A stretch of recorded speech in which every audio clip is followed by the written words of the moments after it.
They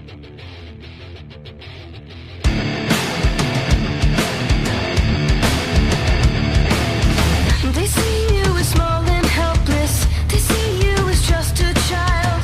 Surprised when they find out that a warrior will soon run wild. Prepare for your greatest moments. Prepare for your finest hour. The dream that you've always dreamed is suddenly about to flower. We are lightning, flying from the thunder. Hello, and welcome to the 8th episode of the Whispering Dawn podcast. 2 more, and we are live. Yay! Sweet. We are a weekly Final Fantasy XIV podcast. I am your host. My name is Lothathor Rylith, and as usual, I'm joined by some very lovely and nerdy ladies with me today. Demprey Cox. Aerith Preverith. Hello. And Sierra Faye. Hello. Let's get this stuff out of the way, because this is always a mouthful for me. So you can find us on iTunes. Just search Whispering Dawn. And while you're there at iTunes checking us out, please leave us feedback.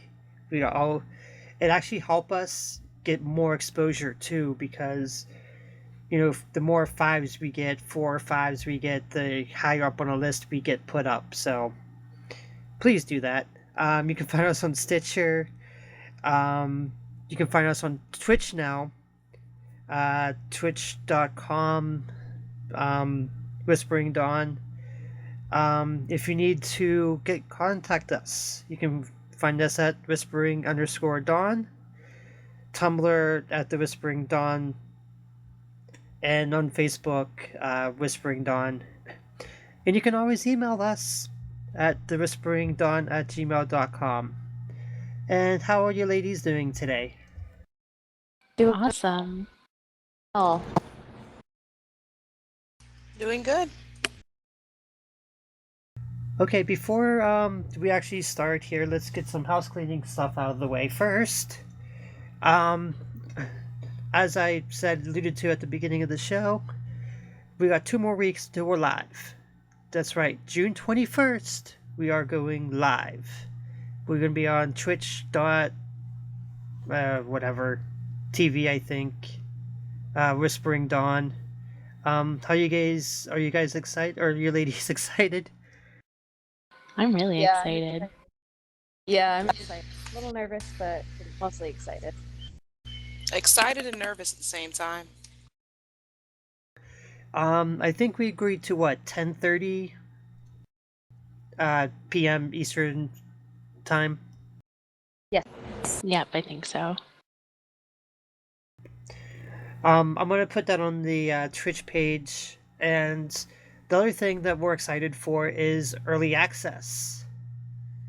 We are going to try to come up with a schedule for our listeners here so they can watch us go through early access, and we're going to show you almost everything.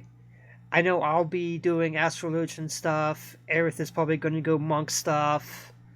I don't know what Sierra or Demi's going to go through, but Probably Dark Knight or Machinist, but probably Dark Knight.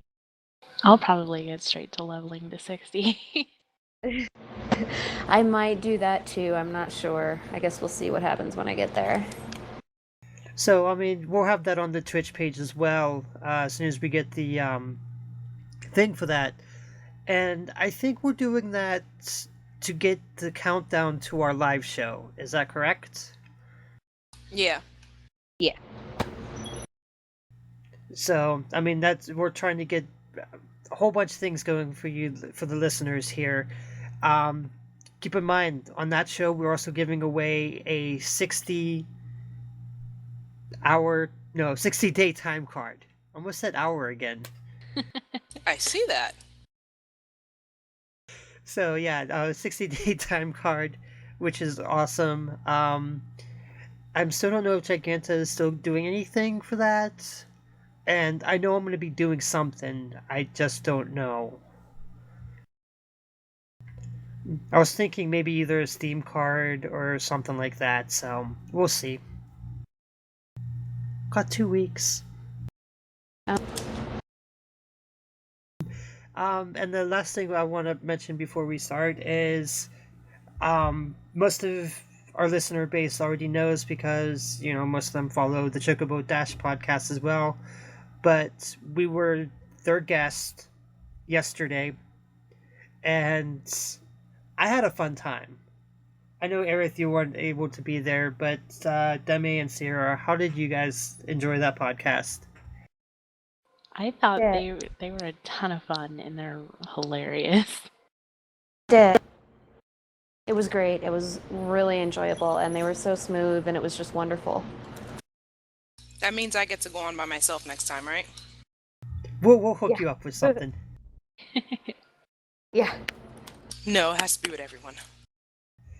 Well, how about we do something a little better for you? How about if we invite Nell onto our podcast next week? I'll take that. Because it's gonna happen. Nell from the Chocobo Dash podcast will be here next week. So, yay! Yay, she's lovely. Yes. I can't wait to meet her. Okay, let's get into some of this stuff. We got a few things to go through, a couple emails to get through, and okay, let's just get started.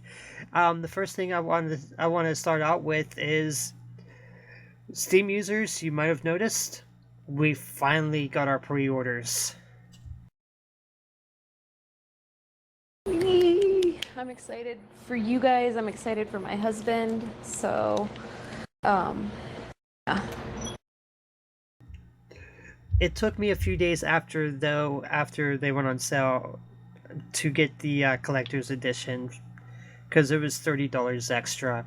I had to get it. However, there is a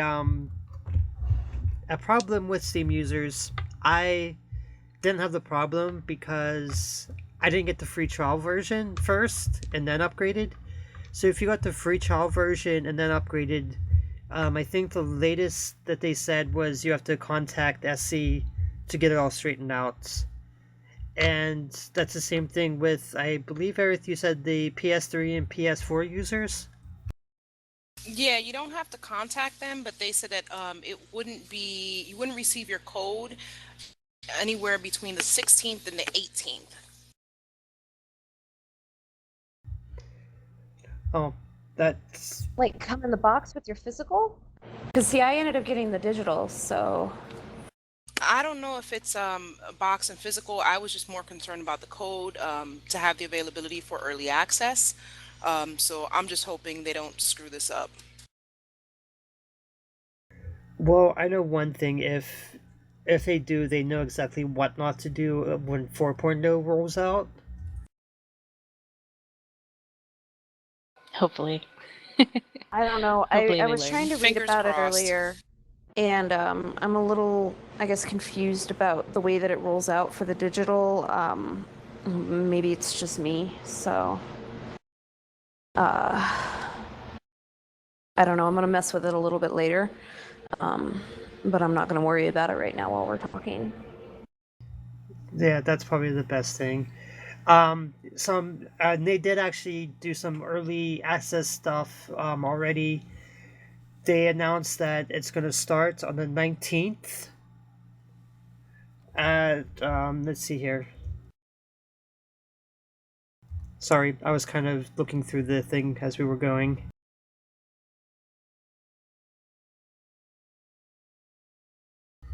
Okay, it's going to start on the 19th at 9 o'clock GMT time.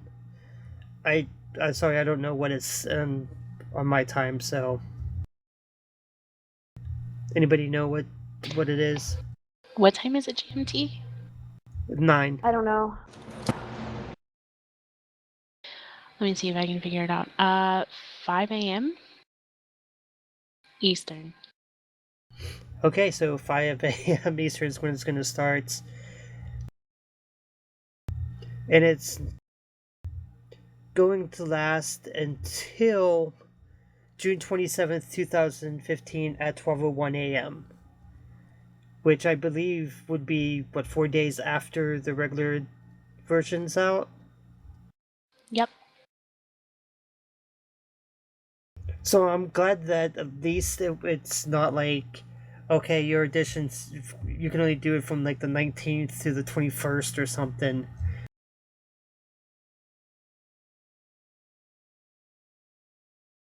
I'm gonna put this in our show notes because it shows you what to do to get early access and to get your bonus codes. So Very important. and I'm gonna read this little part though because this is for people who stream and post or whatever. So we're just letting you know right now. During the early access period, there will be no restrictions on content you can discuss, post, or stream while following the material usage license agreements. However, we ask that early access users please be considerate and refrain from posting spoiler-related content, as that there are those players who may start at the official launch or play at their own pace. I'm going to say right now, when we are streaming, expect spoilers. Yeah, especially if we're totally. doing new class stuff. Yeah. Well, not even just new class stuff, but even like a couple of you ladies said you're going to be, leveling up your regular to 60, and I'm guessing that's probably going to go through the storyline at some points. Yeah, it's kind of hard to stop streaming if you're in the middle of that. So yeah, we'll post so we'll have it so when we're streaming that it will, like, whoever is streaming that day will have spoilers in the title of the thing, so of their stream, so it's always going to be in there saying spoilers. So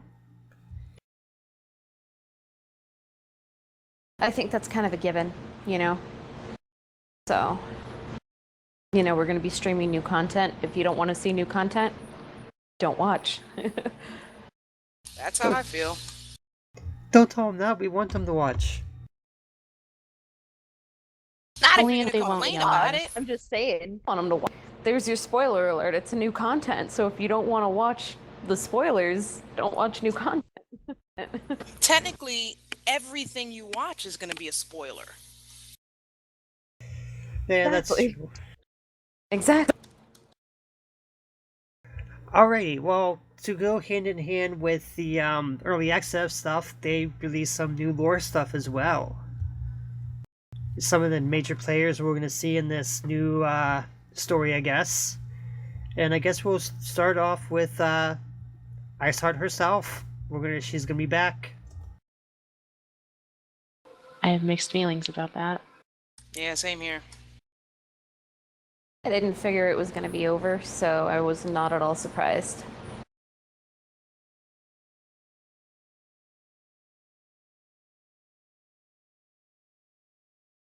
Especially since what we seen her at the end of the last one. At the end of 2.55's story. I'm not sure I'm ready to tackle that stress right now. I don't think anybody is. Okay, the next person we get is Emmerich, who's the Lord Commander of the Temple Knights.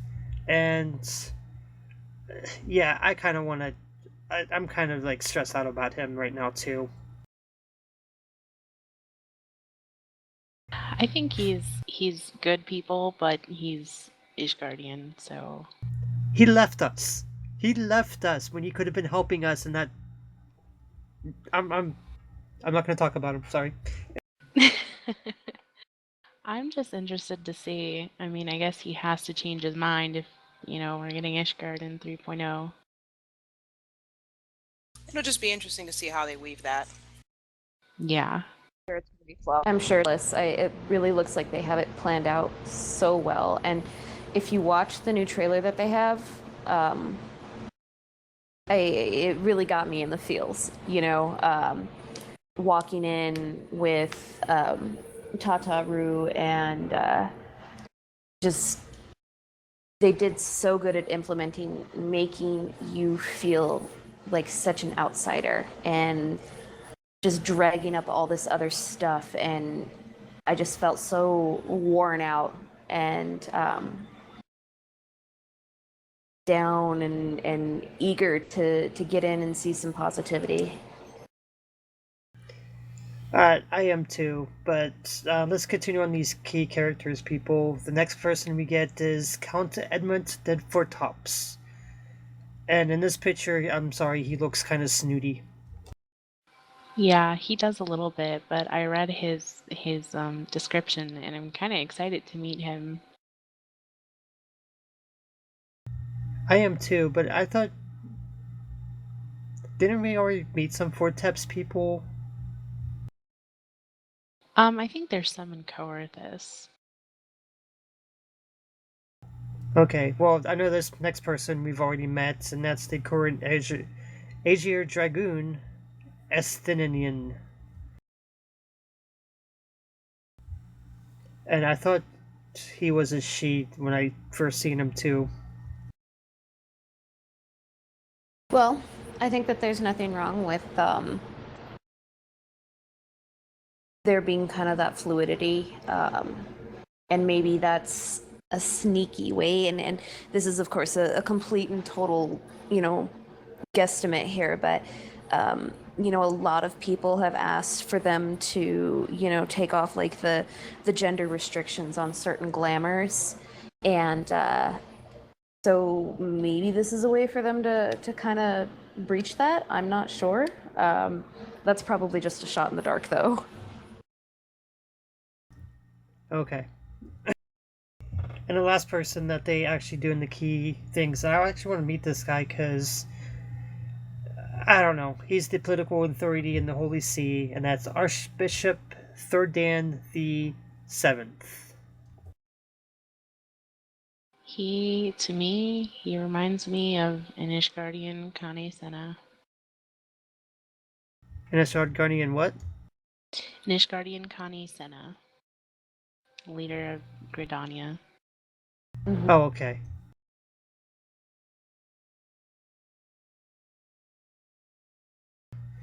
Yeah, I can't wait to see him. I can't wait to meet him either, so... He's very holy looking. He is very holy looking. Very much so. And then we get some new area stuff with Ishgard, Dravinia, and Abilithia, I think that's how it's pronounced. I'm trying to find this. I'm lost. Yeah, you know what? I'm sorry to interrupt you. I am too, and this is probably why I'm having a hard time carrying the conversation, is I don't know where you're reading from. Oh, I got it. Is it the second link you sent? It's yeah. I just put it in the podcast thing. The website wasn't working. Oh, for me there it for a is. minute. Okay, sorry. Hang on. No, that's okay. It's in the new areas section. Sorry. That's okay. Let me get to it. See, this is why we do a lot of editing. Yeah, I know. We're gonna have to get it together before we go live, right? Yep. Okay, so are we... Okay, you're on... New areas. New areas. Okay, I'm so sorry. This was not mentioned. It should be under lore, so on the very left. Story. Key characters. Ice Heart. Okay. Okay, we are on. Okay, Archbishop, right? We're talking on the last one? No, we're on the new areas Already now. New jobs. Okay, new jobs. We're already skipping. Yeah, because we know about those already. Right. We know Okay. about the new race. Ishgard. Okay, here we go. All right, let's roll. Well, we do know from the live letter that Ishgard is going to be two places, two different sections. You got the poor section and the wealthier section. And I guess there's a. And I don't know where they got this, but there's some lore people out there saying that there's actually a war between Ishgard and their knights. I think I'm saying that right. Oh, that's new to me. To me. Yeah, that's interesting to me because, I mean, I feel like they've always said they can't do anything else but focus on their war with the dragons, so I don't know, that's kind of weird. I might be wrong about that. I'd just be interested to see where they got that from. Yeah, I would too. I think it's only 7 nights. I think it's like the something about the like. I have to look this up, and I'm very sorry about this. And um, I know it's something about like the 7 nights that he mentioned in the live letter that were on that one church thing. So I'm not sure. Yeah, I know what you're talking about. Yeah, I'm sorry. I'm not even gonna feign like I do because it's something like I said, it's totally new to me. So I'd be interested to know more though.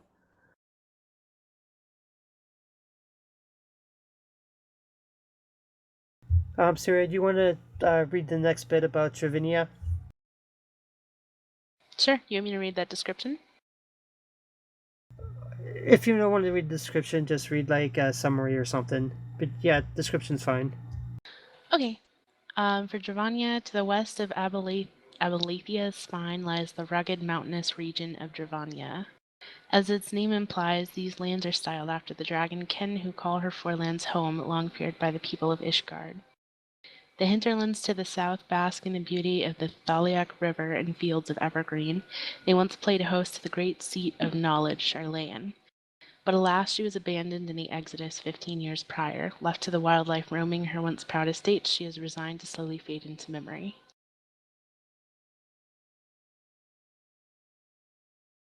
I'm sorry, where was that located? That's the Giovannia description on the website. We are having a hard time tonight, guys. Yeah, we are. Sorry, I'm trying to do like a couple things here, so. No, it's okay. I'm sorry. My mind is somewhere else too. You saw my thing. Like I'm way Okay, upset so about this is where the Charlenians used to live, then, right? Yes. Okay. Right? Yeah, it looks like it.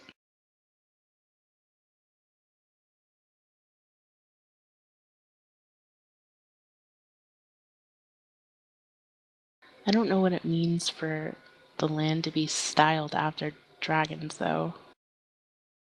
Maybe it's scaly and pointy and sharp and treacherous. Well, yeah, I mean, I guess that makes sense. The picture looks like it has a lot of sharp edges, and I don't know, that kind of looks like a broken mountain.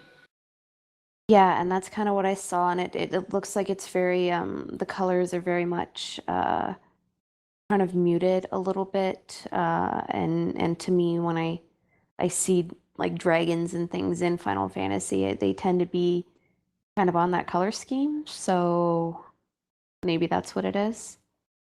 Yeah, well, I'm also looking through, that I'm looking through the pictures on the bottom, it looks like it's foggy a lot of the time. Right, and I see that too. So it is really, really pretty though. So It is. But It's gorgeous. when you look at some of the pictures, it almost seems to me like maybe there's a dungeon there. Yeah, I wouldn't be surprised. Oh yeah, that does kind of look like a dungeon. Doesn't it? Yeah.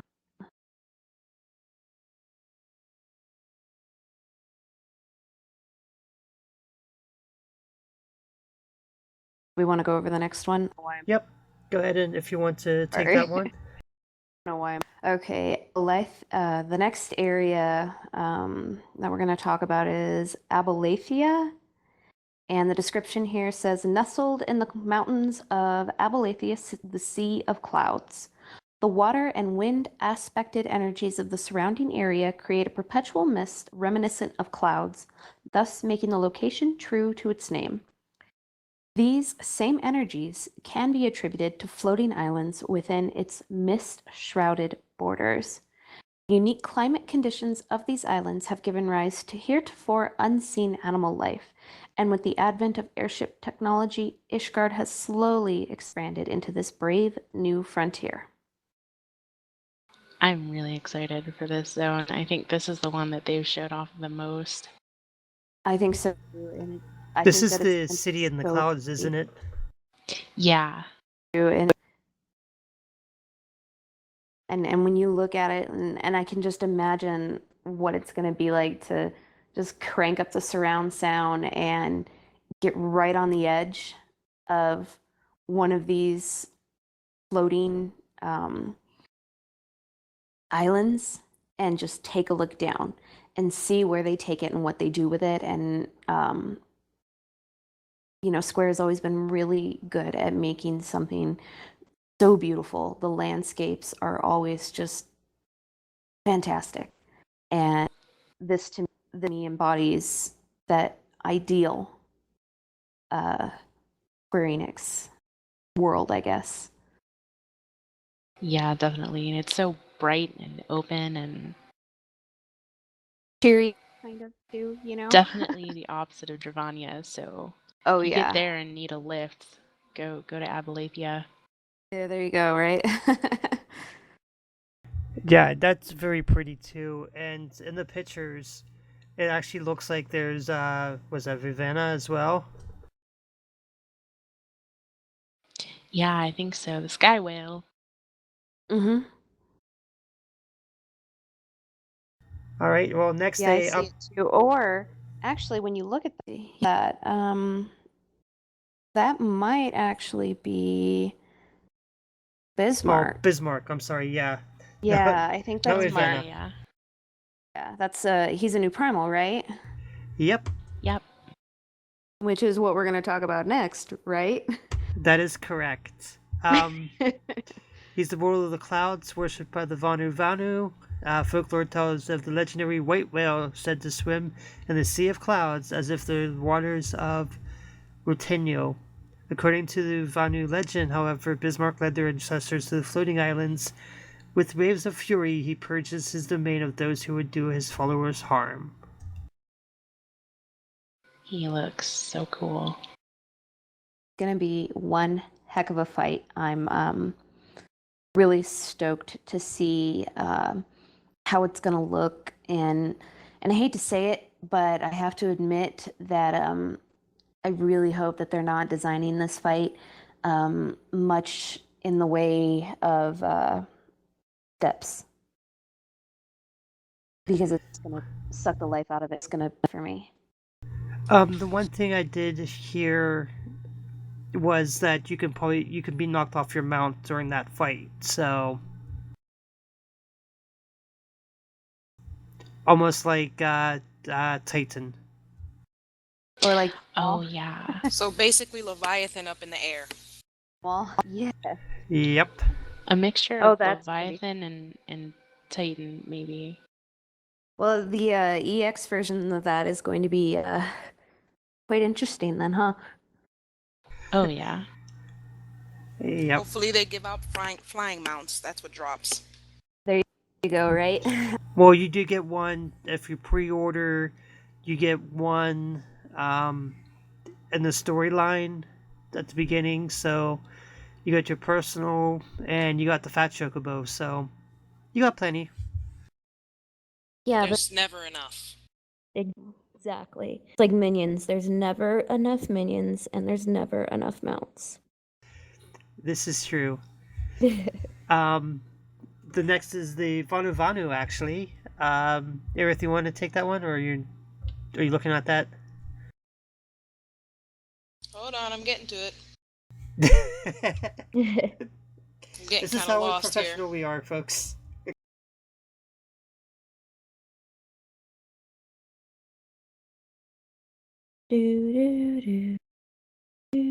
Aha! Got it! Yay! Alright, the Vanu Vanu. This avian beast tribe resides upon floating islands dotting the Sea of Clouds. Prior to the advent of airship technology, man only dared to dream of reaching these islands in the sky. And so for a time, the Vanu Vanu were unknown to the rest of the world. Times have changed, however, and now they must adapt as outsiders encroach upon their home. They're owls. They're Scottish There's- owls. I hope there's like a cute minion that goes with these guys. That would be too cute. Yeah, that would be too cute. Can you imagine a mini one of these guys running around with like a little Scottish kilt on? No, Just because I think waddling I'm just after you. Whoa, because I think like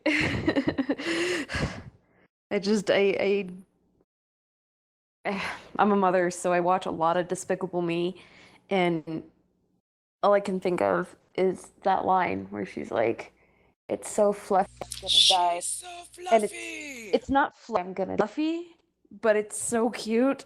It's kind of fluffy. You know, it's so fluffy, I'm gonna die. And I think that if there's a minion and I get it, that I might just explode. Uh, well, next we have General Grievous himself, Ravenna, the fourfold master of the blade, savior of the insect-like Nath tribe. A warrior and conqueror, Ravenna respects strength and abhors weakness. He revels in battle with worthy opponents and is known to wield the legendary Caladrius blades. And yes, Chandrahas blades? Chandrahas? yeah, that sounds Right, better.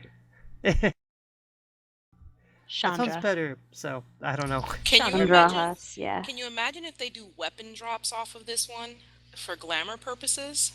Oh, Don't they do that with like certain Odin? Like, doesn't Odin Yeah. like drop certain stuff? Odin is like Yeah. all glamour, but he doesn't do any weapons. Yeah, well, so is No. Shiva technically. Oh god. Technically, yeah. I mean, it's a 120, so if you're not going to be going through the whole weapon quest line, it's a really good alternative weapon. Other than that, it's just purely glamour. Yeah, that's true.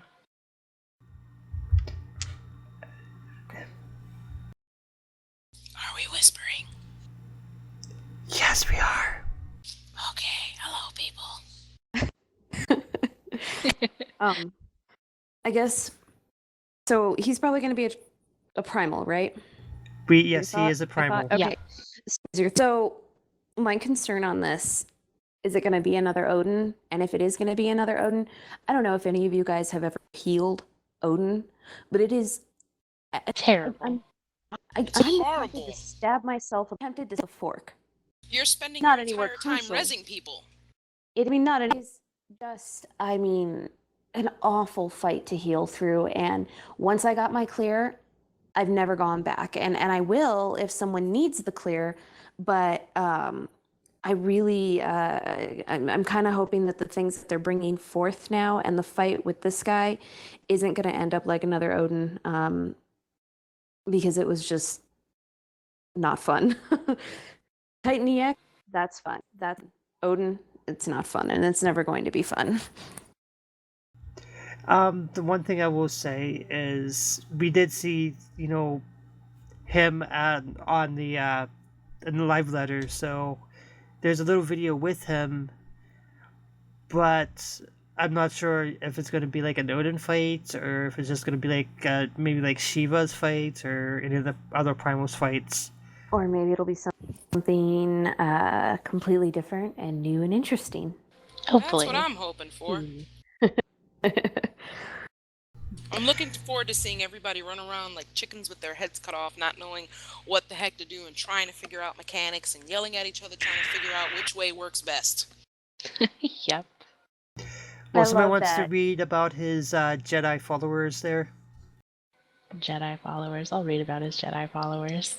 All right. The Nath are a tribe of insect-like beastmen known to inhabit the southern region of the Dravanian Forelands. Having made remarkable advances in alchemy and metallurgy, these hunters have developed incense, which deters Dravanian intruders, thus preserving Nath territory. They are said to share a collective mind, linking them in spirit to their leader. Ooh, so the hive.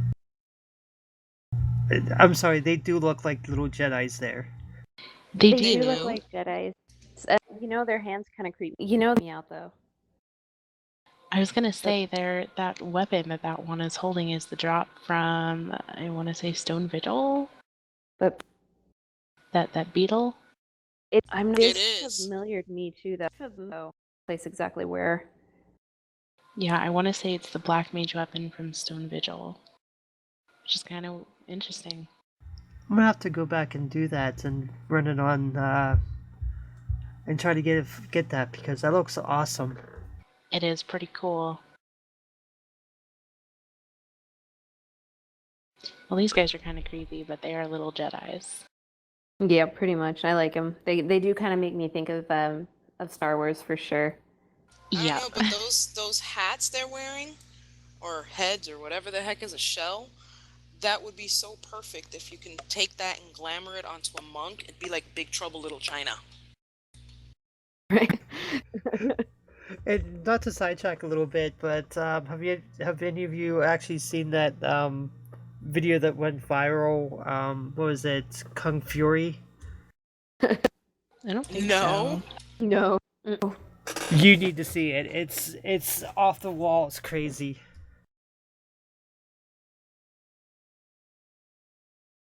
So Oh, when I you get a haven't seen. chance, go ahead and watch that. Especially if Okay, you're like, you wanna do? Can you send me the link? No, I haven't link. And I'll check it out.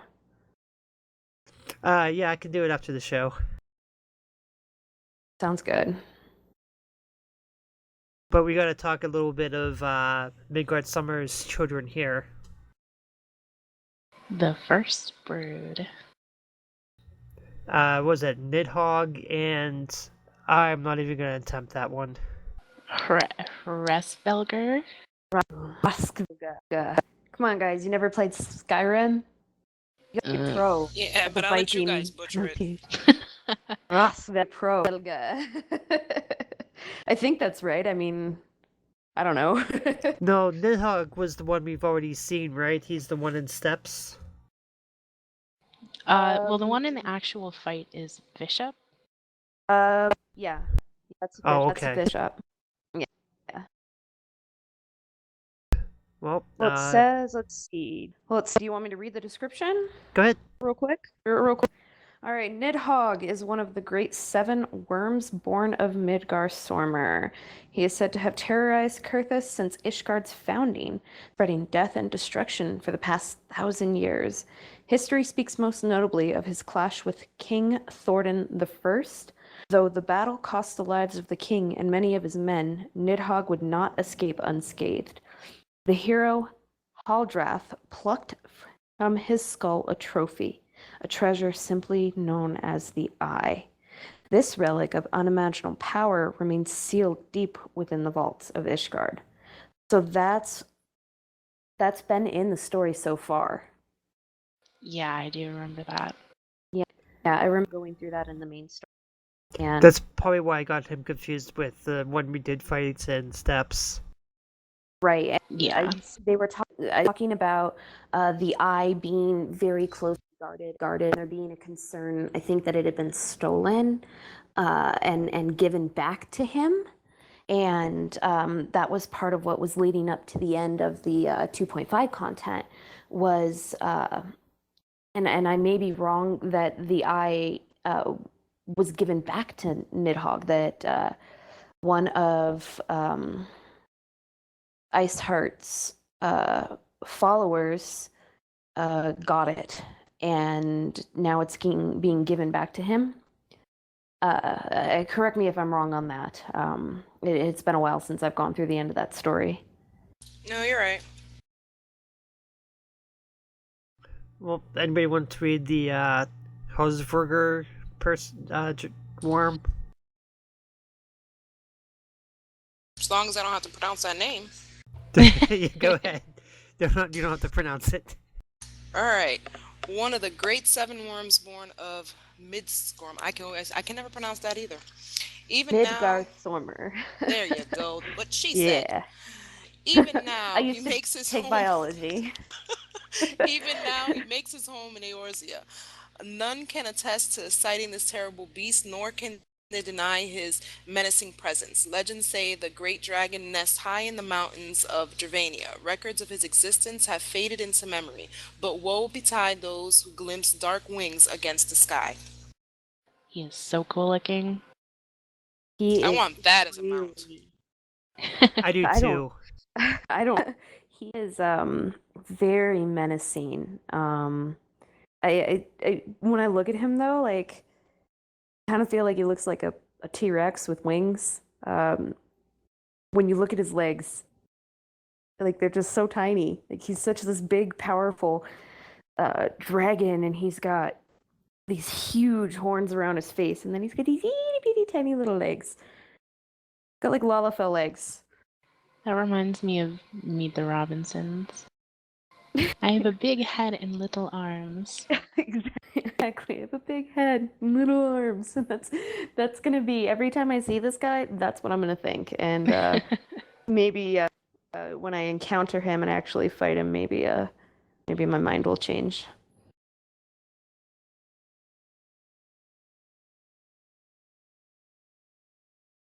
Next, guys. That's actually everything off of the all of the new lore that was released. That's everything right there. Oh, is that it? No. Yeah, that was all. I'm sorry. Aw. I So know now, they're releasing okay, stuff like every day now. okay. Yeah, well, I mean, it's coming up very, very soon. So let's see. We've got 3 links that you sent us. Can we talk about Let's talk fashion. now? Okay. Fashion. Okay, Oh let's my do gosh, I that. love these. I loved them, and then I realized that everybody is going to be wearing it, and um, put it in Mean Girls, to quote Mean Girls. It's going to be so fetch, and everybody's going to be wearing it, and I'm just going to be like, you know what? I'm just going to keep wearing my cashmere robe because I don't want to look like everybody else. Yeah, Though that's true. I'm not sure about this additional note here. At first, when I seen this, I'm like, why can't we get those veils for the females? But then they put an additional note on 6.5 on the 5th of June saying the equipment for male characters can also be equipped by female characters. However, the equipment for female characters can only be equipped by female characters.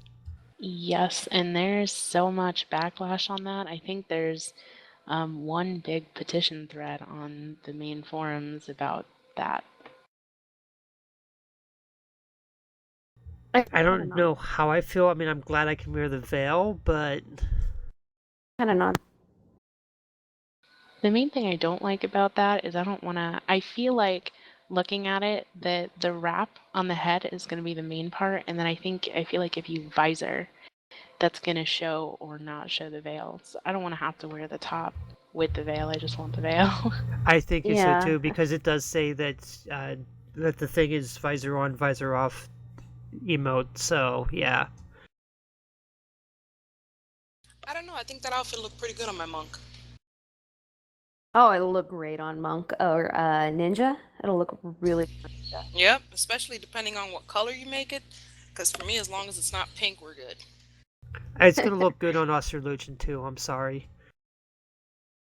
Yep. I just like that little Lalafell. She's so cute.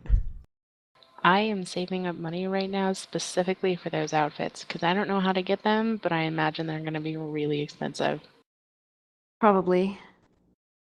Most likely. I hope not.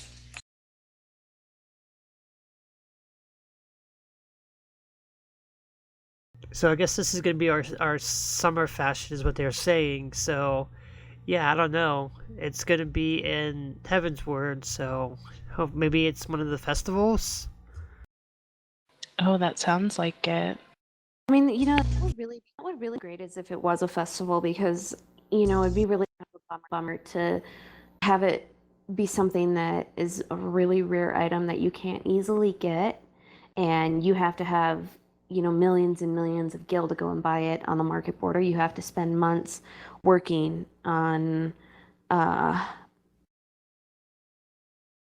your desynth or your gathering, and it's just to get it. That would really suck, and I think a lot of people would be really upset if that was the case. I think it's just gonna be a whole bunch of fetch, emo, do, and then get it. Most likely. But that's anywhere. That's like everything though from like any of the holiday stuff. Anyways, fetch. Exactly. I do like the little thing that they put at the end. Wearing this equipment in Ishgard and freezing to death is a small price to pay for fashion. So true. Very mean girls, very mean girls. I'm just saying. But this is actually something I was looking forward to when I first like came into the game. I'm like, I'm looking for something like like this stuff is, and I'm like, I see it and I'm like, oh my god. Yeah, I wish that I could be more excited about it, but I know that everybody's going to be wearing it, so it's kind of one of those things that, like, I kind of want to get and I kind of want to hold on to, and then, like 6 months, a year down the line, then put it on and be like, well, I got this at the event, at the release of Heaven's Ward, and you can't have it, kind of. That's what I did with my Halloween stuff. Yeah. I like those pants on the males, but I don't like that little cloth thing that's on top. I don't know if that's a belt or if that's actually part of the pant design. Oh, like the blue sash thing. Yeah. I don't know. I think it's kind of neat. I think without it, it would look too plain. I think the top for the females and the bottom for the guys' outfit would go good together. Yes, they would. I agree. I One thing I agree too. definitely have to say though is I love the fact that the top for the females gives you an alternative to the taffeta shawl because I'm so over the taffeta shawl. Yes. Same here. So it'll be nice to have something else that's a little more summery and maybe shows a little bit of skin and isn't the taffeta shawl. Yeah. I mean, and even, I mean, it's still revealing, but it covers more than, to fetish shawl. It's kind of like, here's my cleavage. Here's a bunch of side boob, guys. Here you go. Yeah. But I mean, with this, you're showing belly and shoulder and whatever, but you're not showing things that you might not want to, I think. Well, and it doesn't have that little hood thing on the back like the shawl does. And I really wouldn't even call it a shawl. It's like a bikini with a hood, and You can't really even well wear the designed. hood. I You think that can't. no, exactly. If you could wear the hood, maybe I'd have one. But I'm really looking forward to maybe pairing that with I don't know, like maybe the demon skirt or oh gosh, I don't even know. I guess I'll get to play with it when I get there. I've always said we need a slash hood. We have a slash visor. Just give us a slash hood for all the robes we already have, and I'll be Wouldn't that be happy. great? Right? That would be awesome. That would be awesome. Us mages need some love. Right? I know. I need something different than a hat. Yeah. Come on, I love the hat I'm rocking right now. What are You've you got the wearing? big demon one, don't you? I have the demon one, and that thing looks Okay. so awesome. It's Are fabulous. you okay? It's green. If I was on your server, I would make it for you, and I'm sorry I can't. But find yourself a 2-star crafter and have them make you the crescent moon nightgown and pair it with the demon hat. It is so cute. I made that for one of my FC mates, but he also has a female Lalafell, and paired it with the demon hat, and it's just adorable. It's so cute and it's so classy. What's the name of the outfit? So Crescent Moon Nightgown. It's a 2-star weaver. Oh, I've been looking for one of those. I would like to get one of those. It's very pretty. cute. Although it does kind of swallow you up if you're a Makote because they're so small and fine boned. But it looks really cute on Lalafels. Everything looks so cute on Lalafels. True. Except the Tefeta shawl. Yep. Okay, what next, guys? Let's try and.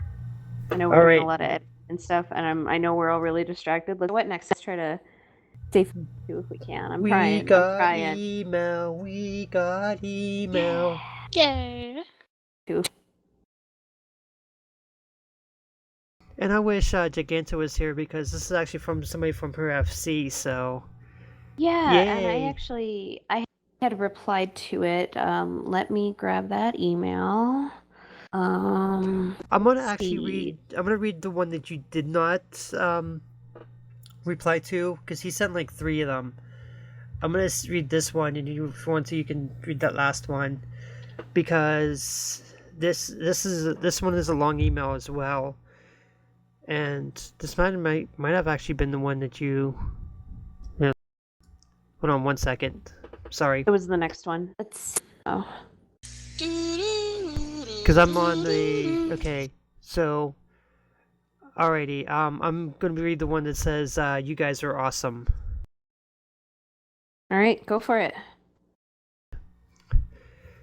Okay, so this is a long one, and it's going to go over some things we've already talked about in the past, but, we always like to deal with things we've done in the past, so. Hello, Whispering Dawn folks. I listen to all the episodes and love them. I love the detail everyone seems to put in, and the topics. Why, thank you. Muchas gracias. I know I've said this before, but this is exactly what I've been looking for. Well, thank you for finding us. All I can do is squee. I'm part of Giganta Thighs FC, and that's where I found out about you guys.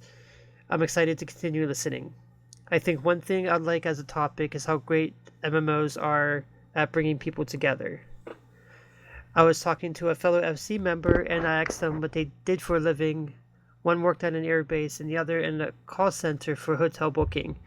They were talking like old friends, but had never met out a game. It's amazing how the game brings people from different walks of life, and that never would have talked otherwise together for a common interest. I just want to say, you should go listen to Chocobo Dash's last podcast where we talked about that. Yes. Touche. He asked what we do for a living. And I know we didn't actually talk about what we did for a living on the Chocobo Dash podcast. You ladies want to talk about what you do for a living? Sure. I can go first if you guys want. Go for it. Go for it. Okay. Well, previously to having my son, I went to school, got my degree, graduated, and I spent 11 years working in call centers, doing various forms of customer support. Left my job about a year and a half ago to stay home with my husband and I. We have one little boy, and so that's what I do now. I am, I don't prefer the term housewife. A friend of mine turned me on to the term domestic engineer. I am a domestic engineer.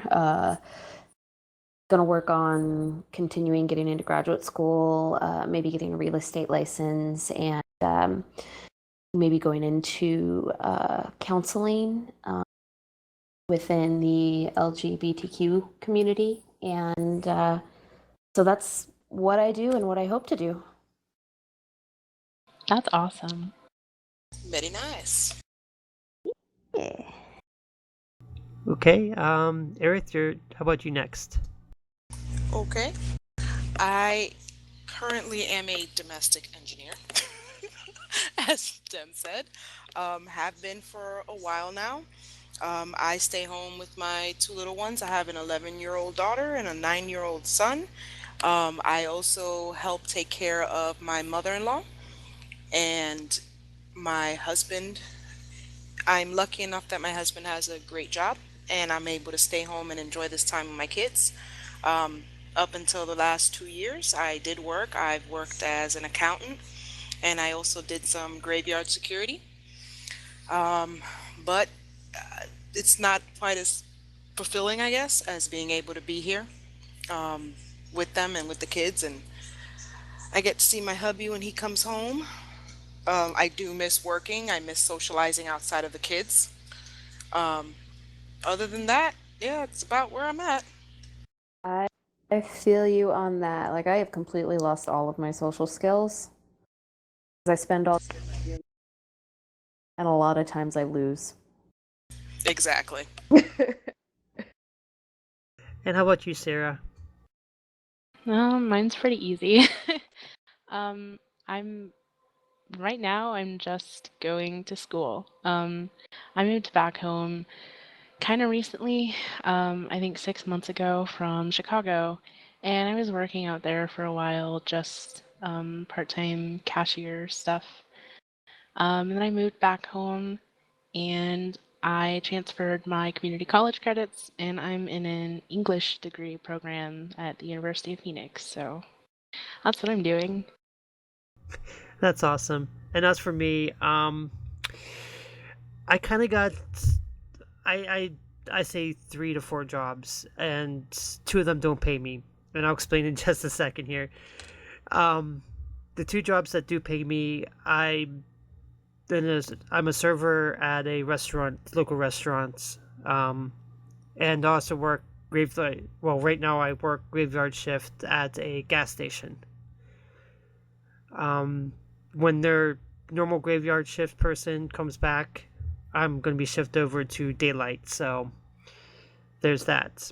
Um, as for the two jobs that don't pay me anything, I'm a YouTube content creator, even though I haven't made anything in the last 2 weeks, and a live streamer, which I haven't done a live stream in forever, except for trying to get the podcast Twitch stream up and running. Um, those two jobs unfortunately took a backseat to this podcast, and you know what? It's not even unfortunately. I'm glad that it happened because I really do love this podcast, and I love you ladies, as you well know by now. Ooh. But yeah, I mean that's what I do, and like I said, I have two jobs that pays me, and 2 to 3 jobs that I do a lot of work for that I get nothing, no financial compensation for at all. Self-satisfaction, right? Basically. I don't get paid for my job either, so I just spend a lot of money. Yep. The unfortunate thing is that with the YouTube and the live streaming, I actually started a lot later than what I should have. If I would have done it at the timetable that I should have, I would have been 2 or 3 years out of starting instead of just starting this year, and I would probably right now be reaping a lot of those rewards for having a following and everything. So now you live and learn. Well, hey, if it makes you feel better, by now I could probably have a PhD and don't. So don't feel bad. Yeah, I won't even talk about where I could probably have been. Yeah, Okay. yeah. There's no sense in worrying about the where you there's could have been and what you could have done because why? There's nothing you can change on the what you could have been and where you could have done something differently. I mean, all you can do is just take every day and you wake up and you're alive and you're breathing and you know there's plenty of beautiful, wonderful things in the world, and sometimes we lose sight of that because of all the things that we've not done that we wish we had done. Oh well, you know. This is true. Life is too short. I'm gonna finish with his email here because now we're getting into territory that we've spent 2 podcasts on already, but I guess we're going to get into it again here. Also, just my 2 cents.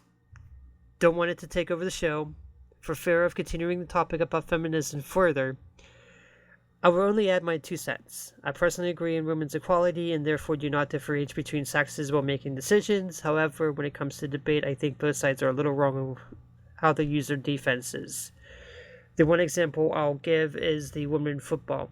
The defense is that men are stronger than women has a little validity to it, but only with the correct backing. It comes down to something we have little control over, biology. In the respects that pertain to football, men are naturally more suited for the sport. It's called sexual dwarfism. A common defense to strength that women seem to gravitate is to giving birth, which I agree 110% that it takes an incredible amount of strength to do. But is it relevant to men or football? No. We have no way of biologically knowing whether a man couldn't endure the same pain and be as strong. However, that being said, a woman can reach the same point of strength that it takes to be a football player, even though it may take them pushing their body past the biological standards it has. Just like the basic stats of a character in a game. So my point is, equality should definitely occur, and through all media it is, Buffy being a great example, but we should acknowledge facts and adjust our defensive arguments in hopes that they make better headway. Sadly, though, we're not arguing with sexists, which is nearly impossible to change the mind due to a lifetime of being told otherwise. Thoughts? Could have been. I agree and I disagree.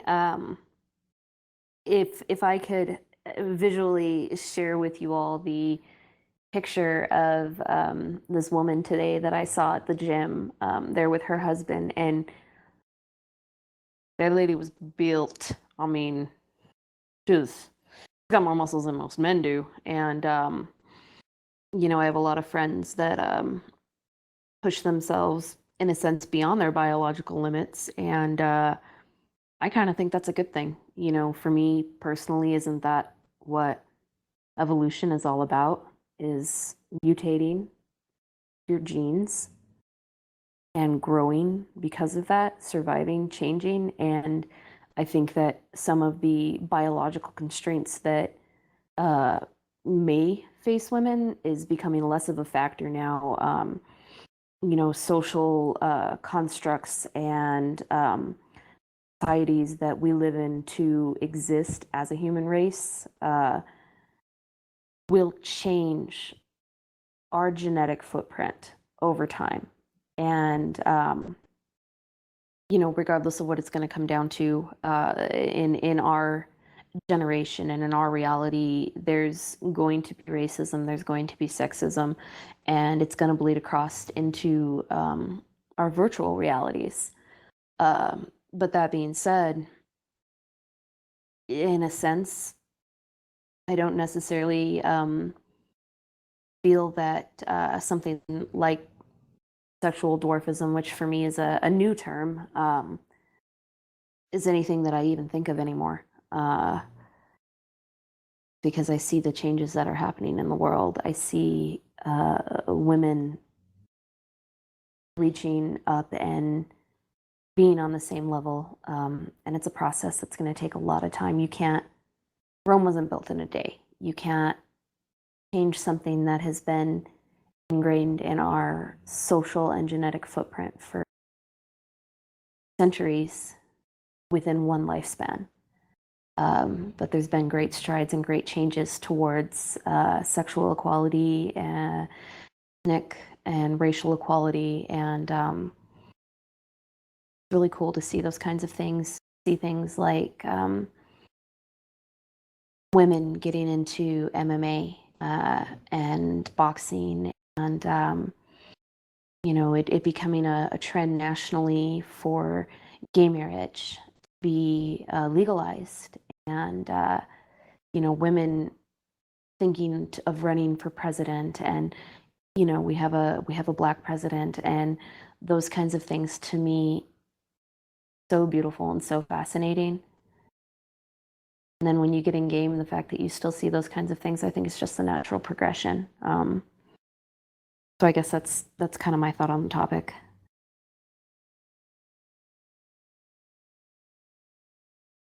I honestly feel like when we see the kind of sexist stuff in game, I honestly feel like to some people it's a joke. I mean, I'm sure some people are really serious, but I still feel like we're just kind of going off of the old women or girls don't get on the internet and play games, and I feel like people are just still carrying that on.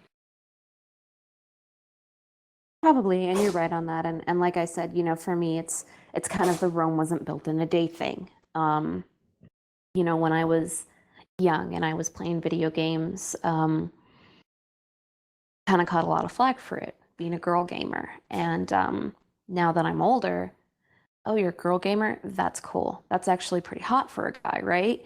And now I'm a mom gamer, and it's like that's a whole new strata of, whoa, mom gamer?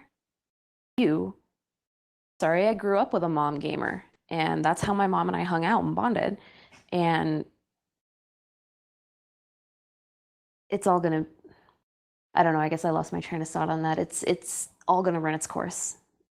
Something that's gonna take time. And the video game industry is not gonna go away.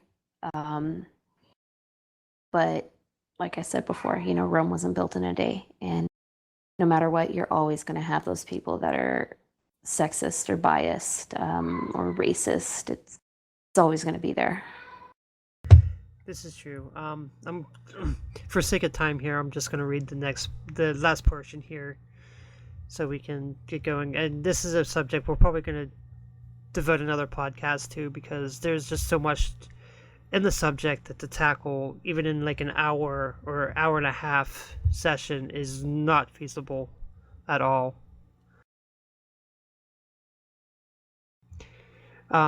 The rest of the email goes, anyways, hope I'm brought up in the next podcast.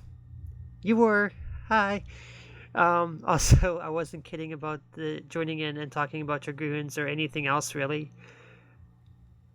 Maybe talk about a lagoon in the origin of the joke. My main is Dragoon, my second is Warrior, but probably will be Death Knights. And he signed it Robin Ryder Lindo Camacho. Well, thanks for the email. Yeah. I love reading those when we get them. Like, yay, I know, me too. I we're get so excited. recognized. Oh I God, do someone- too. Oh my God. So I do appreciate write into us. Let us know. Like we love hearing stuff. So Yeah, it's always Please fun to get email those. us. Please. Come on, I'm a socially strangled stay-at-home mother. Please talk to me. Ask us questions. I kind of enjoyed, the questions, and as far as knowing what what our listeners want to know about us, whether it's individual, as a group, um, just any questions you guys have. I mean, we'll answer them to the best of our ability. I don't think a single one of us are really shy. Um, so I mean, we're pretty Awkward, much an maybe. open book. Yeah, a little bit maybe, but not too much. Um, I I I've enjoyed the time I've been able to spend with you ladies. Um, the conversations are good. A lot of times I Yeah, sit back indeed. and I can just listen to whether it's Dem or Loth or Sierra or Giganza, anybody talking, and I forget that I can even speak because I'm just listening to it, and as I'm giving my opinion, I'm learning a lot from everyone else's opinion also, and I really really hope our listeners get that same sense that they're also learning something new within the game and appreciating it on a different level if they can see it through other people's eyes. once she uploads the podcast on Chocobo Dash, we did get into that a little bit because she did bring up the fact that we are an all female podcast, and that's very rare to see within gaming podcasts. And she even said that it was kind of refreshing to see that point of view that we have, because we're just an all-female podcast. So Yeah, and it's interesting because I mean, you know, obvious reasons aside, we see things differently than men do. Just that's how we work. So I think it's pretty cool that we're able to do this. I um think it's great too. Always down. It's great for sitting on and talking with anybody, especially about Final Fantasy. And been great to talk to you guys about life and the game and family and um, I've just really enjoyed it. I really enjoy it too. So I mean, like I said on there, I wouldn't trade any of you, and without going into anything. And I think that was put to the test a little bit last night, but we came through. And like I said, I'm not replacing any of you girls ever. So you're here as long as we have this podcast going. So hopefully you enjoy your stay here. Sweet. Definitely. Anyway, Deb, do you want to read the email that you responded to a little bit? Yeah. 1 second here. Let me pull that up.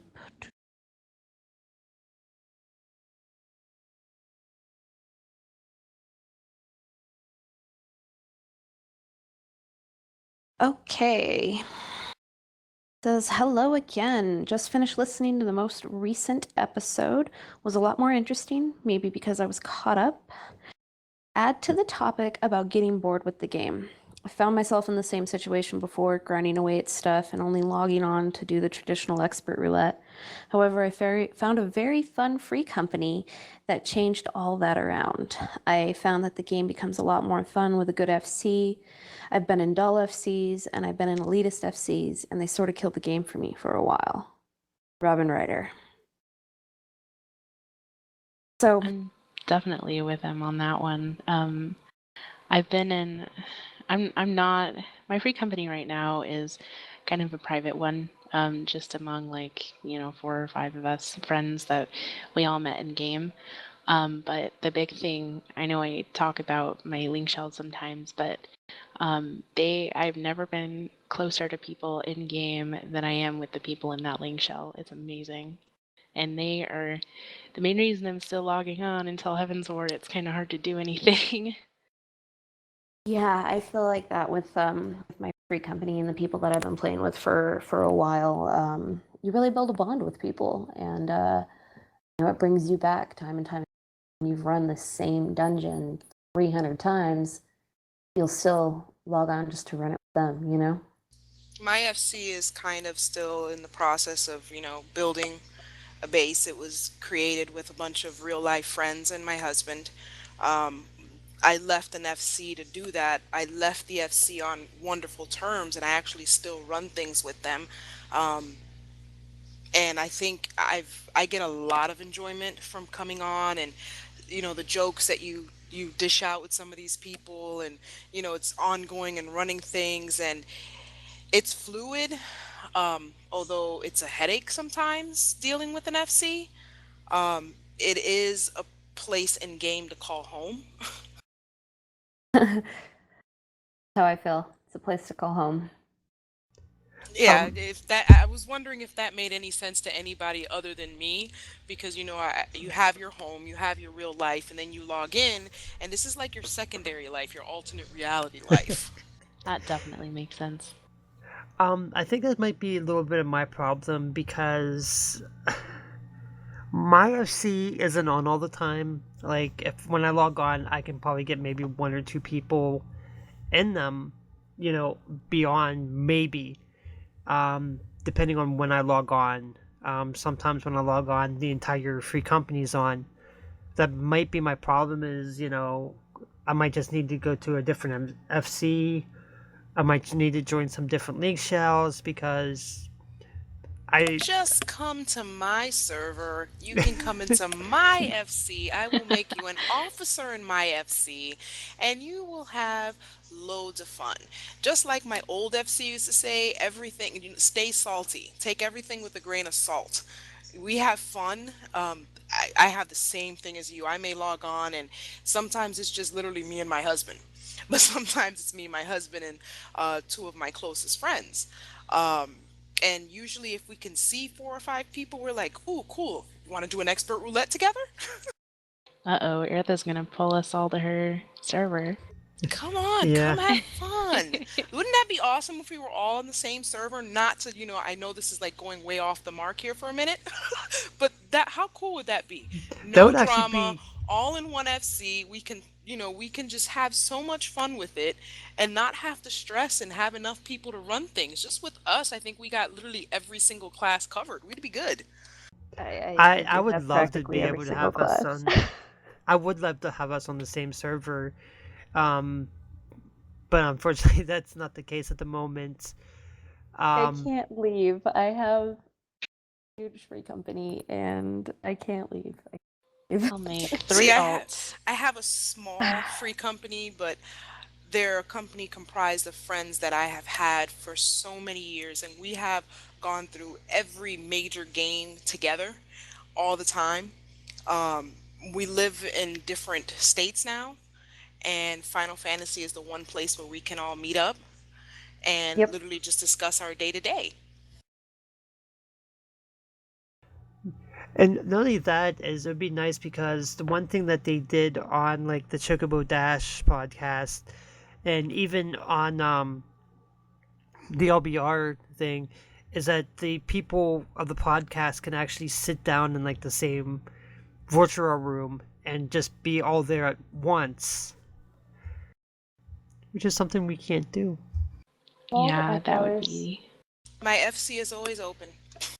that they The one I thing, even welcome alts.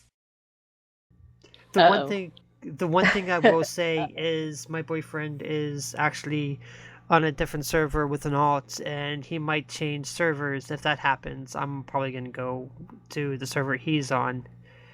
Oh What yeah. server are My you on s- again, my Earth? My server is a low population server, so you don't gotta wait for a certain time in the day to try to get in and create a character. I'm on Goblin. Don't have a crap ton of people. You have no problem creating an alt there. It is fun. We have a Mordana, just like probably any server, is hilarious. Um, but it's a overall, I would say it's a friendly server.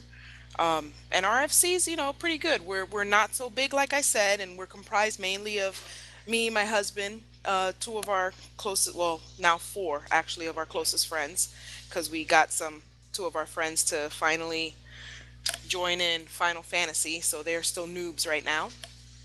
Um, but you're more than welcome to come over to Goblin and just let me know.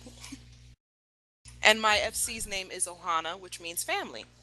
Oh, that's cute. Isn't that also from like So Lilo and Stitch? Lilo and Stitch. Exactly.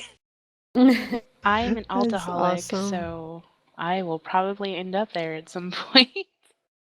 Well, if you do create an alt and you come to Goblin, you can always look for Ohana and just send in the application if you don't see me logged in, because I log in during different times of the day. Um, but anybody who's there would accept it and let you guys in, and guys would have fun. We can No, stream with all of us together. I know yeah. that would be awesome. And I'm just gonna ask this on behalf of our listeners. Are they invited to join? Yes, more than welcome to. I'm sure Dem or anybody would take them in any. I'd take you if you come to Goblin. Absolutely. Um, like I said, my free company's name is Ohana. My tune's name is Aerith Paverith. And I welcome all players, new and old. Just keep the real bad elitist attitudes at home. Yep. I think we would all take people server shout outs. Alrighty. If you ladies want to give out a shout out to your Fiat company as well and everything, go ahead. Um, my free company, this is Dem, and my free company is the clan tag is DUI, and the actual name of the free company is called The Anonymous. There's a story behind it. It has nothing to do with the hacker group, as I've said before. And we are, like I said, we're on Cactar, and We'd be happy to do whatever we can to help anybody out.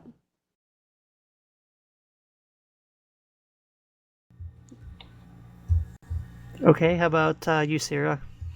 Well, I won't do my FCA, but I'll do my link shell. Okay.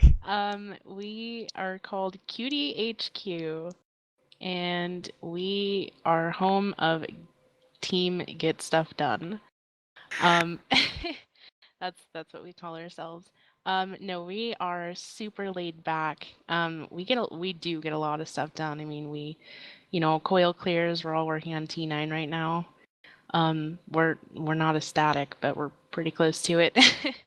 We do X primals. We do a lot of stuff together. It's mostly a social link shell, but we help out a lot of people too. So, Cutie HQ, I love you guys. Oh, the feels are real. Yeah, they are.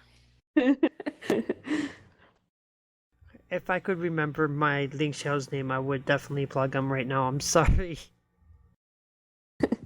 I feel like a bad player. Oh.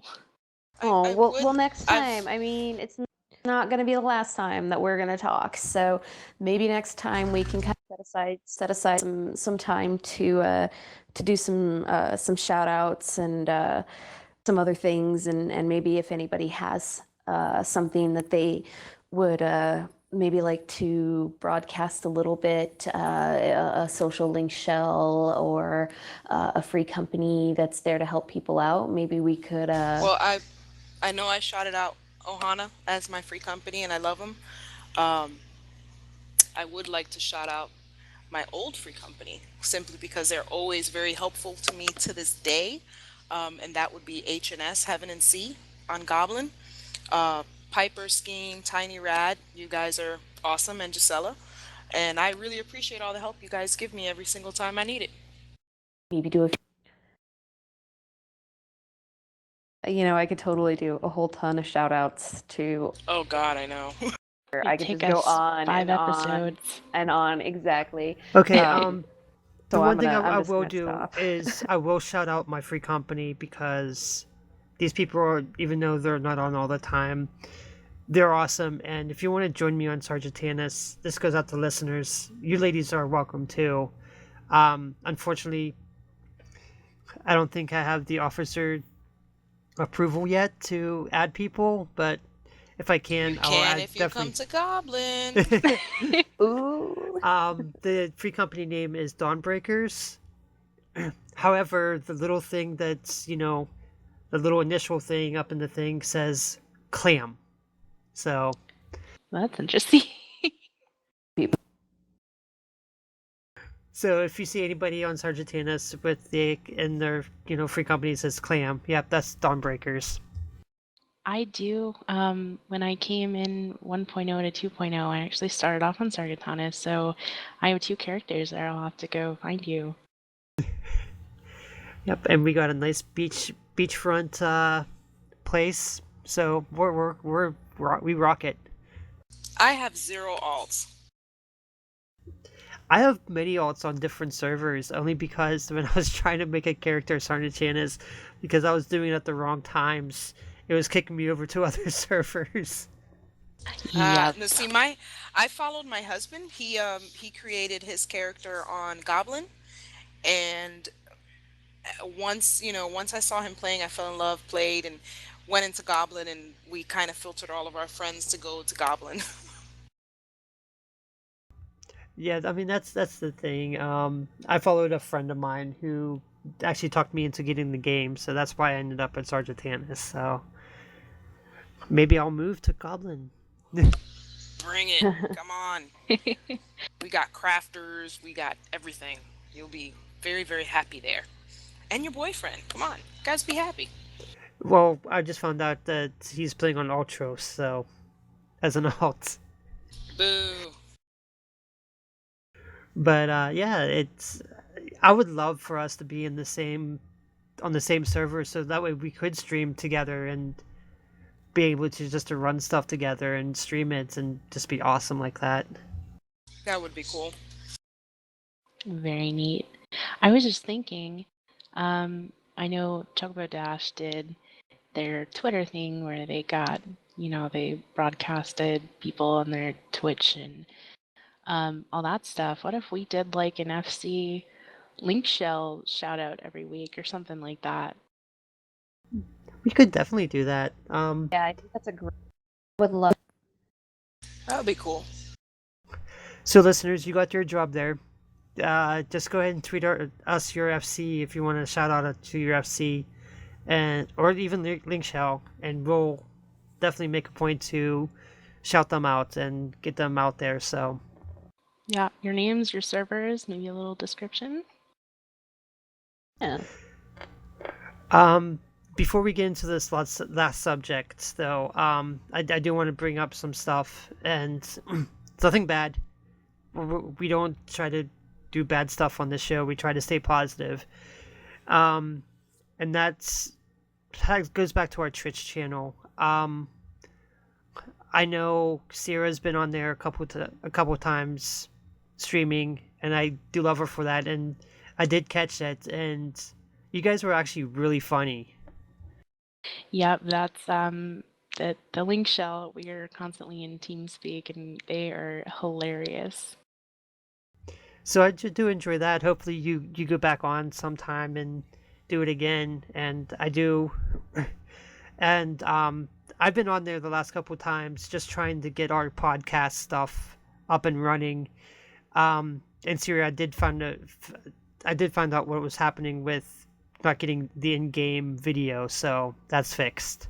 Oh, perfect. I had no idea. I'm not good at that stuff. Basically what it was that the OBS was going up because I'm on a laptop. When you mentioned the monitor thing, I didn't think anything of it until after you said that, because my laptop runs 2 different graphic cards. The OBS was reading one, the Final Fantasy, and all my other games were reading another, and they just weren't talking to each other. That'll do it. Yep, that makes sense. But no, found another problem that I was having, that was getting no in-game sound, but I think we found the fix for that. So, and we're getting up there. I've never done OBS before. I've always done XSplit, so OBS is a new experience for me, and I'll probably be doing that the next couple weeks. I'll be on streaming just to get the podcast stuff perfect. So catch me whenever I'm on. And Aerith, Wednesday we have our one-on-one. Dun dun dun. Ooh. And we're gonna do this live. Oh, that'll be fun. No pressure. No, not at all. You'll be all right. You'll be all right. It's practice. So yeah, well, yeah, that's actually practice for when we do go live, and come and join us. I think Wednesday's the 11th. So yeah, 11th. We have yet to get a time nailed down, but 10th. as soon as we do, we'll put it on our Twitter. So come follow us and follow us on Twitch so we can get this all started. However, this last subject, I'm kind of dreading it because it's kind of controversial and kind of not, but... Spit it out, girl. Let's hear it. And that's the use of DPS parsers. Oh boy. The one thing I've been seeing a lot of lately is this whole thing about people doing DPS. And I've even seen, I heard it on, and I hate to mention this, but, Limit Break Radio, when I was listening to them yesterday, and they brought up the fact that, even healers should be doing DPS. And while I kind of see a little points in, lower levels where, you can blaze through it, but from my experience as a scholar, even when I start doing DPS, the tank starts falling underneath 50%, and you don't raise them, they get mad at you. So I don't know if it's just me, I'm just a bad player and can't DPS and heal at the same time. Well, let But me tell you, also, it takes a lot, a lot of practice to be able to pop in and out of cleric, and it's not an easy thing. I think that there's a lot of pressure to on a healer to really just do everything. And I'll tell you what, I really can pump in some damage with White Mage, going into Cleric, throwing on some dots, maybe getting in to a huge mob and just casting Holy. But it takes a lot of practice. And um, I think people expect scholars to be able to sit in DPS and let the Latios heal and Latios handle it. And it's not so simple, especially in a lot of the end game content. Um, I like to DPS as a healer, but when I go into other roles where I tank or I DPS and I see a healer that's not popping into cleric and adding additional damage, it's not something I hold against them because maybe they're just not comfortable with it. Me, I am comfortable with it. But if you're not, that's okay. As long as you're performing your job of healing, that should be enough. But I think a lot of people, especially in the end game stuff, really have very high expectations of their teammates, even in randoms. And sometimes that can get to be a little bit much to handle. yeah, I think ultimately that's the thing is, if you're comfortable with it, do it. And if you're not, don't. Because, half of healing is what your tank is doing. So if they're not popping cooldowns, they're not dodging, or they're just, not that geared, then that's not necessarily on the healer. But, just do what you're comfortable with. And if they want to get mad, oh well. Exactly how I feel. So But it does seem like, because from what I've been hearing from a lot of places, is that in this game is pretty much DPS centric. Um, Even on like DPS classes, it's just about how much damage you can do, and not anything else about like other skills or anything like that. Like the rotation is supposed to be like the best. That's supposed to be best for DPS, and not doing a DPS class in this game, I don't know. So Well, it still goes back to know your class, know your role. And then, like Dem said, do what you're comfortable with. If you're playing a DPS class, then you need to be able to optimize your DPS. You need to know your rotations. You need to know what works best for your class, what puts out the best damage, and try to stay on top of your damage. If you're a tank, then you should know your job. Keep things focused on you. Understand you're going to get a stupid person that's going to try to hit what they're not supposed to hit. Use your cooldowns accordingly, and just keep everything focused on you. If you're a healer, your main job is to keep things up. Throw some dots when you can, do a little bit of damage when you can. Other than that, as long as you make sure everybody's healed and everyone stays alive, and if someone dies, you can get them back quickly, then you've done your job. A healer's main job is not to DPS. So when I'm running something, I prefer the healer heal, throw dots when you can, and make sure you keep us, alive. Not focus so much on putting up dots that someone falls below a certain percentage and then ends up dying because of that.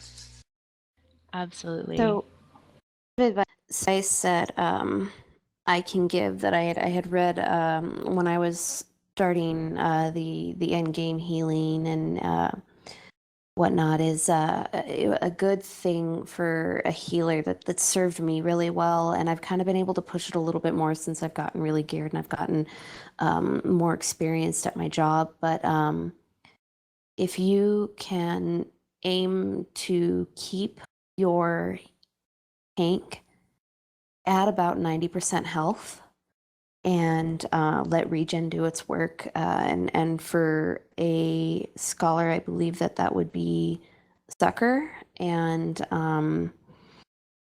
there's something that EOS does too. I believe it is the name of our podcast, The Whisper of Dawn. it It is. is. It is. Yeah, Dawn. If you can keep those things up and kind of just keep an eye on keeping it in your head, okay, they're starting to get low. I'm going to come out of cleric. I'm going to go in. I'm going to finish throwing my dots, and then I'm going to go back in and I'm going to cast Adaloquium. I'm going to cast Physic, and it's going to bring him back up this much. So I'm going to go back into cleric after I do that. It just takes practice, a lot of practice. So I think it still goes, well, I think it kind of goes back to what class a person feels most comfortable with. I feel more comfortable with my DPS classes. So no matter what I do, my mindset is still kind of always a DPS. So when I run as a scholar, I still want to throw up some damage, even though it's not going to be nowhere near, DPS type damage. I still want to put some damage up. Um, if you're a scholar and you're DPSing, then you tend to probably be a lot more careful about where you're stepping to not overstress your healer than a person who's never done healing. And for a person who normally tank, they look at things from a tank perspective. So I think it doesn't matter what role you currently play, it just depends which role you're most comfortable in. And then all of your other roles, you're going to try to fit them into the same kind of role that you normally play, if that makes any sense. It see, does, I and don't have the same experience though, but for me it's different. When I DPS, I DPS. When I heal, I heal. When I go in as a tank, I go in as a tank. And maybe because I've been able to do all those different jobs, it's kind of freed my mindset from. And so that's something that I really recommend that people do is level those other classes. You know, if you're a healer, level yes. If you're a DPS, level a healer. If you're a DPS or a healer, level a tank, and learn how to do those other jobs. One of the greatest benefits that I've got, not only from being able to go in as whatever I feel like or whatever somebody needs, is that now I have a really good understanding of what it means to play each class. So I actually took your advice on that, and since after I get my monk to 60 with Heaven's Ward, my intention is to level up a Dark Knight. And I remember telling you that I have never tanked. So you actually told me I should actually start leveling a tank just to get a base understanding of how the whole tanking thing works. So I'm actually in the process of leveling a tank, and my tank is just hit level 26. I know it's not a great big thing, but it is a whole different world, a different perspective. Luckily, I have my husband who's a really, really good tank, and he gives me a lot of good tips. yeah, But yeah, no, I think knowing all of them, being well rounded, is a pretty damn good thing to do. Yeah. I think that my main problem is even in the other MMOs, I played more of a, I guess maybe a crowd control type of character. I know in Lotro, I was a burglar, I was DPSing, yes, but you pretty much got your crowd control stuff, and I think it was the same thing for like City of Heroes. I was pretty much crowd control and stuff like that. Maybe that's why I don't understand this whole, you know, healer has to DPS, because even in like Lotro, the healer healed, DPS'd, and the tank tanked. Yeah, You but know, when you get to certain type of fights, it does make a difference. The more DPS that's being given in from everyone, the faster things can go down and the smoother sometimes things run. well, yeah, I've noticed that in like when I run World of Darkness, like when I get to the one fight where I don't even remember the name of the thing, but Cerebus? no, I think it's the one where you go into like each of the Yeah, that's Cerebus. not Cerebus. I think it's the one after Cerebus or the one before. oh yeah, After is Cloud, before is Atamos, I think. I think it's Atomos or whatever you just said. It's the one where like each of the I forget what they're called. Each of the teams go into their own. Oh yeah, that's Atamos. Platform, yeah. Yeah, that one. I notice when I DPS that, it's much better to DPS it because people are not getting that damaged from the fight.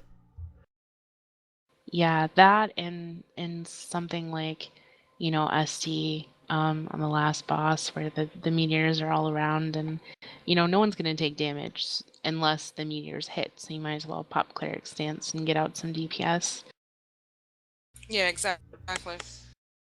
And I've actually started doing that there too. But the other times, if I see that the other person is actually healing, I'll pop into DPS. I'll pop cleric stance and start DPSing until I notice that they're not healing, and then I have to switch back. And I just don't have the timing down yet. No, I think it's easier now. We just have people are getting so geared that two highly geared healers don't really. I mean, one can take care of it fine, so the other one pops cleric and goes for it. Very true. You have to kind of be like this invisible like string connected at the mind with that other healer, Yep. always happen. Which but on the cleric stance, I mean, it just takes time. I've been playing a healer in Final Fantasy since started in August of 2013, and still takes practice. It takes knowing the fights in and out. It takes having a good group, and it just takes practice. And if it's not something you're comfortable with, then you don't have to do it. Matters is that you're keeping people alive. Well, the one thing I do like is there's one time I went into it and went into Word of Darkness, and the other person with me was a scholar, and he asked me, he's like, "Are you gonna heal?" And I'm like, "I think so. I'm more comfortable healing." He's like, "Okay," so he puts away Eos and puts out Celine, and I'm like, "Wow, that's actually a really cool thing to do." I love Celine. Awesome. I'm more used to with Eos because I do more healing than anything else, so and all my macros right now is with Eos instead of Celine. Well, why don't you level up a DPS class for a while too? I suggest monk. After everything that's been going on with Monk, yeah. Yeah, totally. I highly recommend that. Or all you have to do is take Thaumaturge to 15, and then you'll have a summoner. Well, Yeah, that's true too.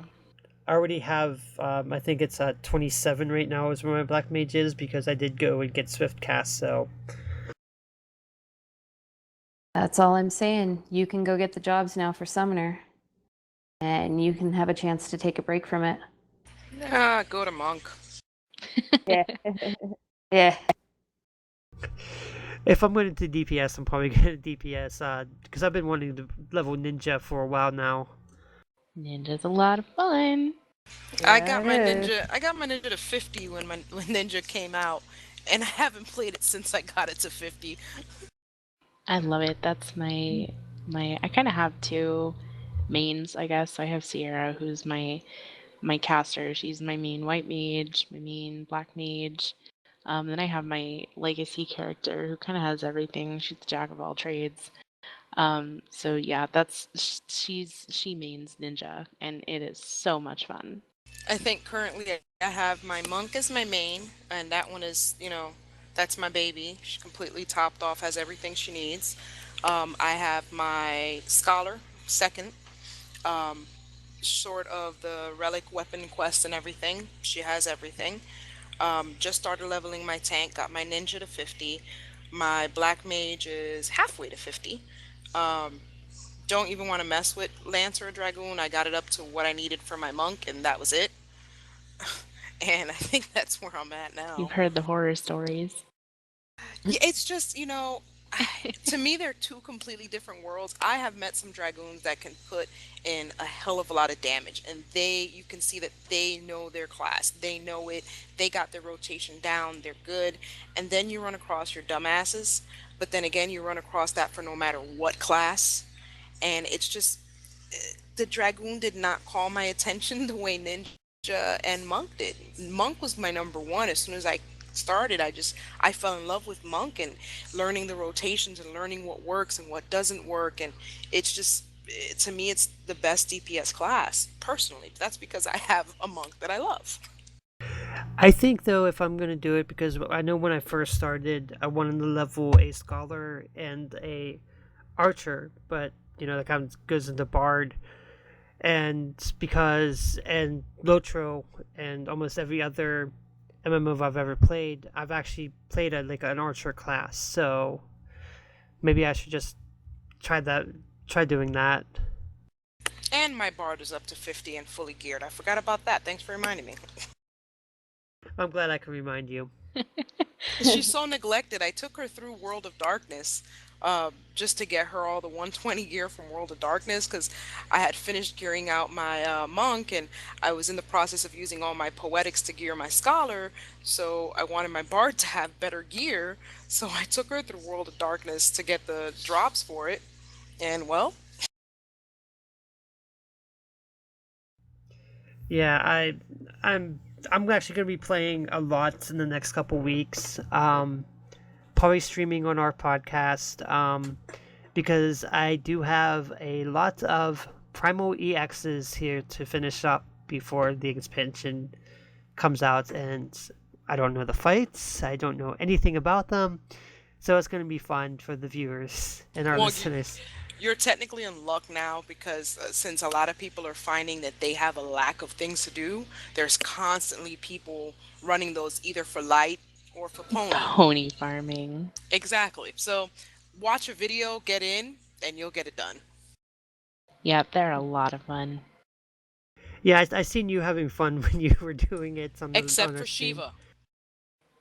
I love Shiva. We You were know what? I was okay with Shiva until I had to do nothing but Shiva for a little bit over 2 weeks, trying to get the stupid pony. Can I uh ask about that? Did we actually get that pony? I did. My husband decided to come in and help when my party started, just they started getting their ponies and just dropping, which I hate when people do that. And I was getting so frustrated because everybody that would join would get a pony and I would just roll crap. So my husband said, okay, there's 3 people on there who are staying just to help me because they already have their pony. He said, I'll pass because I don't care about the pony. Got on and finally the damn thing dropped and I rolled the highest number and I literally shouted like if I had won the lotto. you know what? Yay! I that was the Shiva pony was the only one I wanted for Sierra, and I was getting so discouraged because I had the same thing. I would stay in parties all day, and everyone else would get a pony except for me because I would just keep rolling like 10s and 15s.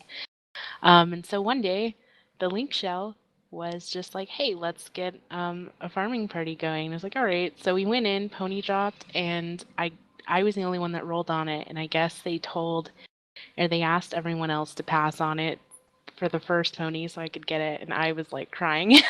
Oh, that was Aw. nice. It was so sweet. And then we stayed and tried to get some more, but luck was not on our side. I was Yeah, my mad luck is simply never on my side. because I've been running all of them and I started with Titan. I figured I'd get the most annoying one out the way. I got Titan on the second time. I got Garuda. I think it took me maybe 2 days or so. Leviathan took me maybe 2 to 3 days. Ruma, I got him on the first go, and then Shiva. But now I have all of them, and I have Kieran. That's awesome. Kieran is so pretty. Is and the cutscene for it is just so awesome because they have all of the ponies. Spoiler for anybody who has not finished their pony runs. It has all of the ponies lined up, and Kieran comes out of the sky and just manifests there. My only issue with Kieran is that some of the ponies now have that awesome music, depending on which one, like Titan or Levy, and And Kieran doesn't. Kieran has the same darn music as you riding your chocobo. Yeah, that needs to change. You worked too Yeah, hard for that's that really mount. awful for such Yeah, a powerful horse. my So husband said that it should sing a song like "You are a badass," you pretty much. which I died laughing when he said that. I have nothing too much time playing Final Fantasy. Exactly, something epically Yeah. funny or epically awesome. Okay, well, we're running a Way lot. over. This was Yeah, a long one. We always tend to do um, that. yeah, we do. Is there anything we want to talk about before we get off tonight? No, I'm pretty. I gotta go to bed. I need to do some yoga tomorrow, so. I think we hit on a lot of stuff today. Yeah, I think so. We're gonna come up with a theme for next podcast because we have our special guest with us, Nell from the Chocobo Dash. Ooh, maybe we can do like trivia and see how much she can get right. So if any listeners want to send any questions and see, There let's do you a go. trivia quiz, little Jeopardy style. She was Let's so see if we nice can to us, stump and she was Nell. gonna come on and we ask her questions. That would be hilarious. If any of our guests or any of our listeners want to actually send in maybe a suggestion of what we should cover, please do. We always we will listen. It would be nice to get some emails. I mean, even over Twitter, if you want to, tweet us, you know, UFC, your link shell, and everything. And ladies, one thing before we do leave, because I got to ask your opinion, and I'm just gonna ambush you right now on live thing. I found out about this awesome thing on their podcast about this Final Fantasy Friday thing. Say what? Yeah, I saw that. Yeah. Yeah, I remember that. So Like what I a was it's thinking. hashtag. Like a. Go ahead. No, go ahead, Deb. Oh, it's I saw it first as a hashtag. I forget who had started it, but it's basically like a virtual like gamer party where everybody just kicks back and plays Final Fantasy and like drinks and hangs out, and I think it's really cool. So what I was thinking about doing is maybe since we got this nice little Twitch stream, maybe we can all just get on TeamSpeak. One of us streams, and everybody just kicks back and talks Final Fantasy.